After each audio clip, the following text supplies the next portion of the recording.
Good evening. I am the fifth of 11 children of a prominent ultra-Orthodox rabbi. Ultra-Orthodoxy includes many different sects, both Hasidic and non-Hasidic, who generally abide by ever stricter laws of isolation, limits on the public presence of females, restrictions in dress, and expectations of complete obedience to a powerful hierarchy of rabbis.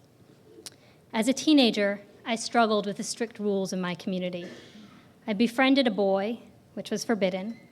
I told my mother I wanted to go to college. This was also forbidden. I wore skirts that were too long and sweaters that were too tight, and this was certainly forbidden. My parents would not tolerate my rebellion. When I was 16 years old, they pushed me out of their family. I went through hell in the years that followed.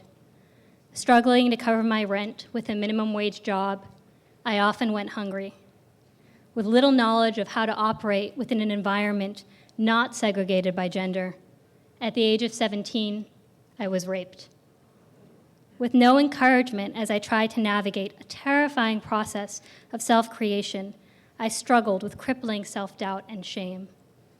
If I could give one thing to that girl I used to be, I would want, more than anything, to be able to stand in front of her, put my hands on her shoulders and say, "You are a good person. Ignore all the people who are trying to tear you down. I promise you, there are thousands of other people out there who also think that freedom and education and curiosity and egalitarianism are values worth fighting for. To feel less alone, that would be the greatest gift I could give to that girl." And that is why now, at the age of 31, settled in a good life, with a thriving career, a master's degree in public policy from Harvard, a loving husband and daughter, I define myself as a footstepper. As an American and as a proud Jew, I believe that there is an urgent moral imperative to stand by the people who leave ultra-Orthodoxy in pursuit of a self-determined life, so no one has to go through this journey alone. Footsteps provides vital, life-altering services, including educational and career empowerment, mentors, peer support groups, and individual counseling. For me, Footsteps supported my graduate school studies and offered a platform for my voice at Footsteps art shows and educational events.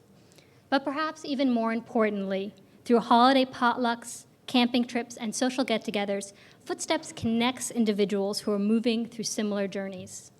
At Footsteps, I made my closest friends. At Footsteps, I found a community. Today, former ultra-Orthodox Jews do not have to be alone because Footsteps brings us together as a strong and empowered group. And today, former ultra-Orthodox Jews do not have to be alone because this room is filled with men and women, Jewish and non-Jewish, religious and secular, who by your very presence are making a statement that deciding on a self-determined life is a noble choice worthy of passionate support. We are so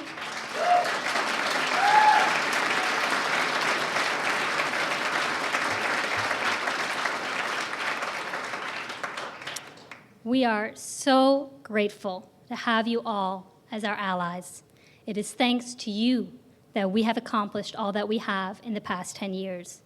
Footsteps is an astonishing grassroots organization whose members, staff, board, funders, and allies have planted a valiant stake for justice.